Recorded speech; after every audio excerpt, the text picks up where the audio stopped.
everyone. Welcome to our program, Books and Authors. I'm your host, Terri Kelley, and today we're digging into some American history.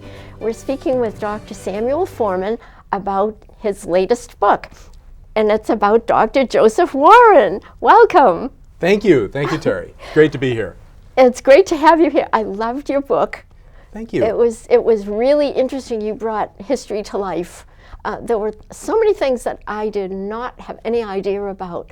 And one of them was Dr. Joseph Warren. I really knew very little. I heard of him, but I didn't know who he was. So can you tell us first, who was he? Who was this guy? He was one of the early American revolutionaries, a Boston son of liberty. He was a protege of Samuel Adams, who is better known, and John Hancock.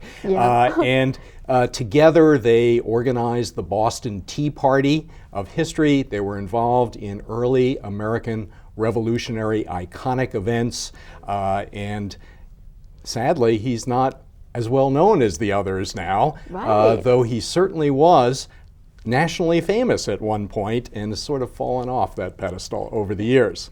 Isn't there some kind of monument? There is. The Bunker Hill Monument in the Charlestown neighborhood in Boston is a monument commemorating the Battle of Bunker Hill. But it is really a monument to Joseph Warren, who is the hero of the Battle of Bunker Hill. And people, when they visit his statue in the visiting center of the National Park Service and the Bunker Hill Monument. And so little was known about him. But you dug up a tremendous amount of information. So he went to Harvard, right? Can you tell us a little bit about his days at Harvard? Wasn't he a spunker? Yes, and what these spunkers were. They're a legendary club that not much survives about them in writing, but enough to reconstruct what they were. They were students who were interested in medicine, and in order to study medicine, which was not a formal part of the curriculum at that point, they had to go out and dig up dead bodies and talk local physicians who were willing to teach them about their anatomy lessons. This is the forerunner of Harvard Medical School, but you don't necessarily picture Harvard students running around in cemeteries digging up dead bodies, but indeed they did out of necessity. To learn medicine. Well, Michelangelo did it for his for his art, so they might as well do it for their art. Yes. Medicine is kind of an art as well as a science. Indeed. So now he was a doctor, so isn't a doctor supposed to be interested in saving lives and preserving lives? And here he is in a battle? How could such a thing happen? Indeed, a lot of the book is about that. He was largely a peaceable person, pursuing medicine, constructive pursuits in society as a mason, appointed office for the town of Boston in various ways, providing health care to needy people on a contract to the Massachusetts province. It was really very late in life when political disagreements with England, who owned Massachusetts at the time, were not worked out in the political sphere and came to blows. That he joined the militia, led the militia, and sought being a fighting major general, which he only was for 4 days. Right. But so his heroics at the Battle of Bunker Hill actually only numbered days that he was a general and maybe months that he was associated with the military. And all the rest of his life was not aimed towards fighting. In fact, it was a last resort for him. Right. He was really pushed into it. He had no alternative. But he was a doctor, a physician. He was a writer. He was an eloquent writer, and he had many a pseudonym.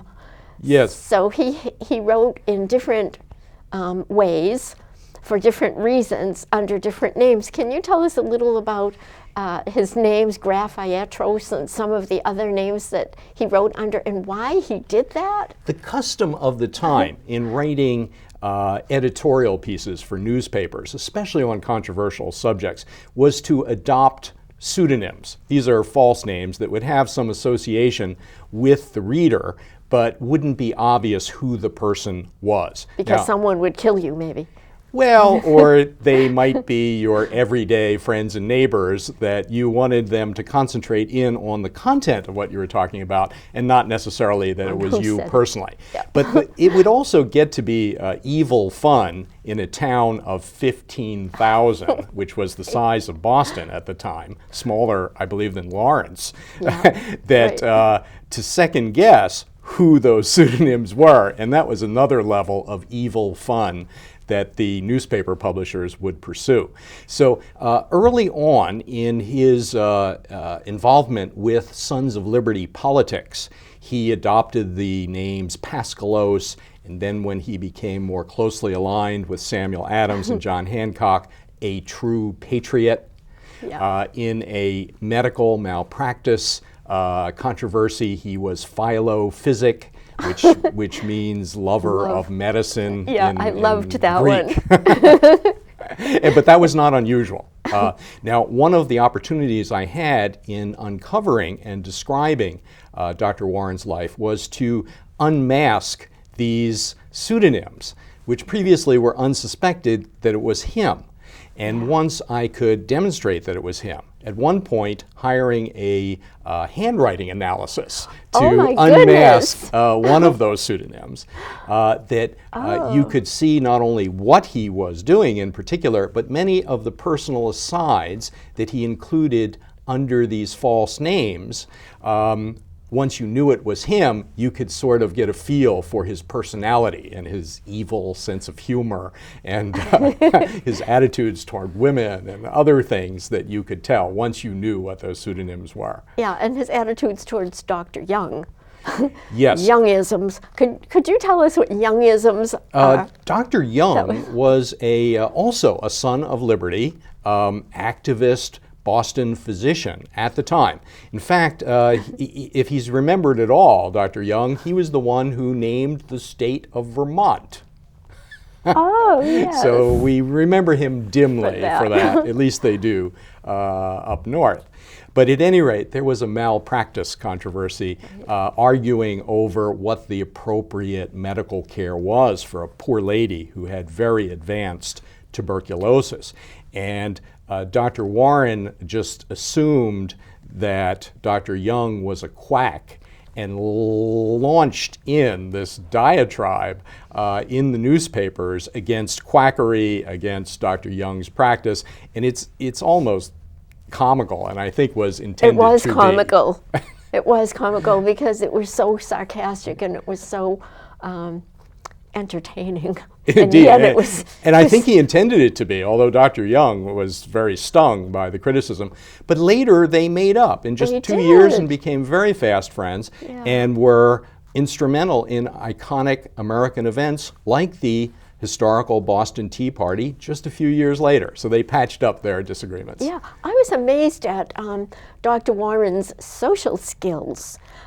He was even friendly with Benedict Arnold, which is the strangest thing because the biggest traitor and the greatest patriot were friends. Yes, the two met early in the Revolutionary War, right after the Battle of Lexington and Concord.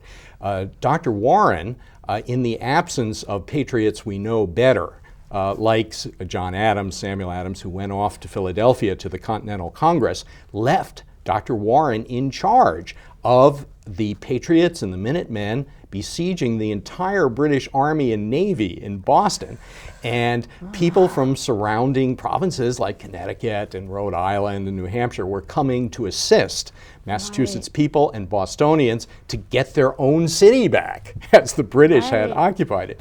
And Benedict Arnold was one of those who came up from Connecticut, and the two of them apparently really clicked, although the details of their conversations were never recorded. But it is rather striking that one of the most foremost patriots of American history, known as a selfless person who ultimately gave up his life for what was to become America, Dr. Warren, was on friendly terms with someone several years later who was to become one of the early traitors of the United States. Right. There was so much going on. There was so much intrigue. You couldn't trust anyone, and people were not who they thought. You know, and there were Tea Party people who were supposedly Indians, but they weren't American Indians. They were people dressed up to. So you didn't know, how could you trust anyone? It was really intriguing to see how all that worked out, and who was honest and who was dishonest, and who was a traitor and who was on what side? Yes, well, one of the staff of Patriots was another physician, Dr. Benjamin Church, who was Church, yeah, a secret traitor. In fact, Yes. he even beat Benedict Arnold to the punch to sell out America before there even was the United States. Bad man. He was nasty. He was a nasty fellow, but it was completely unrecognized at the time. And he was a key person, including early on in the siege of Boston. And he basically had pulled the wool over Joseph Warren's eyes and everyone else. Right. He was discovered a little bit later. Yeah, he was pretty good at what he did. Until he was caught. Yeah, there were so many little stories running through the whole book. Can you tell a little bit about the pots and pans story? Yes, during the early part of the siege of Boston, Joseph Warren had to hold together these Patriot militias without any official sanction to do that. Yeah. George Washington came up as General of the Continental Army months later July 3rd is the date traditionally associated with that, 1775, to take over this hodgepodge of militias under a continental, which was an entirely new concept, command.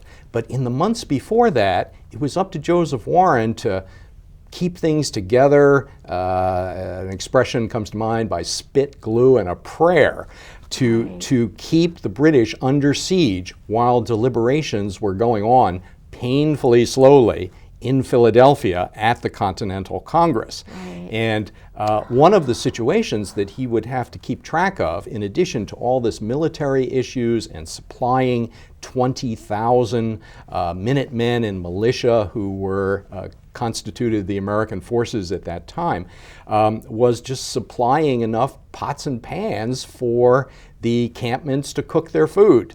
And the ability to deliver on those contracts for enough of those pots and pans would vie for Dr. Warren's attention with writing dispatches to John Adams and Samuel Adams and John Hancock at the Continental Congress in Philadelphia, and all the military skirmishing and other things all at once. Right, and if there weren't enough pots and pans, there wouldn't be enough food. And if there isn't enough food, your army is gone because you can't feed them. And it was the spring of 1775, which was planting season, and a lot of these people were farmers. So there was a lot of momentum to go back to the farm to keep things going rather than staying around for the siege of Boston while you didn't have enough to eat. That's right. So Dr. Warren had quite a task ahead of him there. It was just incredible that anyone could put all that together and manage it. The military aspect of it, the medical aspect of it, and I want to, there's so much to talk about. I want to ask you about his oration. He wore a toga. Can you tell us a little bit about that oration he made? He was quite the showman. And he was asked to give a major speech which was a commemoration of the Boston Massacre, which had occurred in 1770 and was an episode where the British and Americans were increasingly separated and not reconciling. So the town of Boston, the province of Massachusetts, commemorated that every year, and it was a big honor to give the commemoration, sort of like someone giving speeches at July 4th. In subsequent years. And Dr. Warren was asked to deliver those twice. He did it in a way that I found compelling and really was one of the things that had me write the book, was that he had this way not only of dramatically delivering a speech like that, but also looking to what the ideals of America were before there was a United States and expressing them both in precedents of history, He often looked back at the Roman Republic as an ideal, but also looking forward to what America could be, should be, what its values were. And this idea of the past, getting your hands around the problems of the present, and looking forward to a future, I thought spoke to me. I'm a family that come from immigrants just in the last generation or two, and I think potentially it speaks to immigrants right now who have come to this country for various reasons. A view of an engaging story, but someone back then at the founding who simultaneously looked at the past, the present, and the future, and whose message was to be engaged constructively to solve the problems of the day. Right. He was quite a remarkable man to put all these things together, and his thinking was so deep, and he was so immersed in the culture, understanding what the people were like. He was quite a humanitarian as a doctor, wasn't he? He was. There was no, there weren't HMOs and health insurance or anything, and people had TB a lot and a lot of different diseases, and he kept records of his treatments. He had to do all the billing, so he had to be an accountant, he had to be a doctor, he had to get along with his patients. Can you talk a little bit about yes, I'd be happy to. How they use mercury, or you know, well, I'll tell you a little bit about the accounts and then about an example of the treatments. Yeah, great. One of the reasons why I believe Dr. Warren isn't well known now is that the largest number of his records that have survived are these medical account books. And they're in Latin abbreviations for a kind of medical practice that is so arcane that most people, even professors of major universities, could not make heads or tails out of it. So they just didn't deal with it. Nevertheless, I was able, through quirks of my own background, to make sense of 18th century business records and 18th century medical records, and to look at it as a keyhole to his life, and to look laterally to flesh out what he was like as a person and his interactions. One of the things that I found very early on in the account books, and completely unnoticed to anyone, was that he was a humanitarian and he was blind to race in his practice. Yeah. He would treat people according to their health problems and their needs in the order that they came to his practice.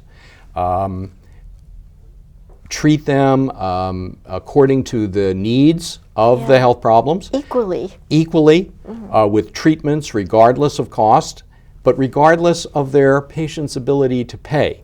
So you could have been the richest